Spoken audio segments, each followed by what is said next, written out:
অসীম কুমার উকিল, এটা মানে শুদ্ধি অভিযান, এই অভিযানটা যেটা মাঝে মাঝে হয় আর কি, সেটা ভিন্ন মিনিং করে। আমাদের এই রাজনৈতিক বিবেচনায় এই জায়গাটা আমাদের একটা কন্টিনিউয়াস প্রসেস। এই জায়গাগুলিকে আমাদের হ্যান্ডেল করতে হবে, অ্যাড্রেস করতে হবে।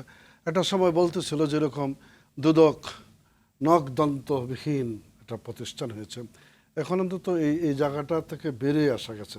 কতটুকু গেছে সেটা ভিন্ন কথা, কিন্তু যে কটা পদক্ষেপ নেওয়া হয়েছে সেই কটা পদক্ষেপ নিয়ে এগিয়ে যাওয়া যাচ্ছে। এটাকে আমাদের সবাই মিলে এগিয়ে আসতে হবে এই প্রসেসটাকে আরো শক্তিশালী করার জন্য।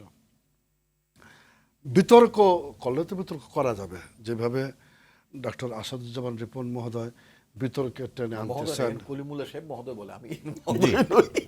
ডক্টর আসাদুজ্জামান রিপন যেভাবে বিতর্ক টেনে আনতেছে, আসলে হ্যাঁ, আমার দলের সাধারণ সম্পাদক মাননীয় মন্ত্রী, সড়ক পরিবহন সেতু মন্ত্রণালয় মন্ত্রী, উনি মানে আওয়ামী লীগ যখনই সরকার গঠন করেছে তখনই উনি খুব গুরুত্বপূর্ণ দায়িত্ব পালন করেছেন। দলের সাধারণ সম্পাদক তৃতীয়বারের মতো নির্বাচিত হয়ে অর্ধেক সময় অতিক্রমও করেছে, অত্যন্ত সফলতার সাথে দলকে টেনে নিয়ে যাচ্ছেন। তা ওনার ব্যবহারের রোলেক্স ঘড়ি, সেটাকে অসংখ্য। রিপন ভাই বলছিলেন ওখানে যদি একটা আয়না ধরা হয় তাহলে কি দেখা যাবে? না, সেটা আয়নাটা রিপন ভাই ধরে দেখুক। আমি মানে আপনি আলোচনাটা ব্যক্তিকেন্দ্রিক নিয়ে না না, ব্যক্তির বিষয় না, শেষ করে দিতে চাচ্ছেন। না না না, নিশ্চয়ই না, শেষ করে দিতে চাচ্ছেন মূল আলোচনা। আমি সেটা বলতেছিলাম যে চিত্রপটকেই বোঝার চেষ্টা করি। হ্যাঁ, মানে এই যখন এই প্রসেসটাকে এগিয়ে নেওয়ার জন্য সবাই দাঁড়ানো দরকার আর কি।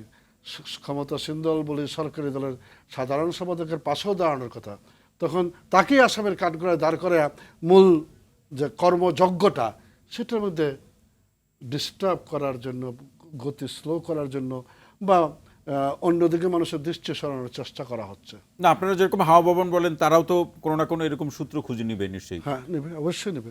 হাওয়া ভবন আর এটা এক জিনিস হলো না, মোর দেন। হ্যাঁ, এক জিনিস হলো না। আমি বলছি আপনি এটা মোর দেন প্রমাণ করেন, কোনো অসুবিধা নাই।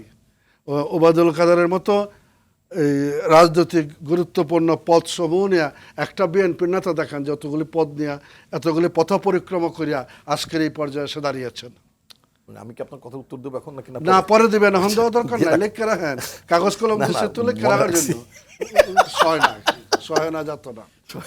হ্যাঁ, মানে সেই জায়গাটা বলতেছিলাম যে বিমান ভর্তি সুটকেসের মধ্যে ডলার, সোনা, হীরা পাচার করেছে বিএনপির কর্ণধারেরা। ফিনল্যান্ডে দেশ থেকে পালিয়ে গেছে, দেশে ফিরতে পারতেছে না।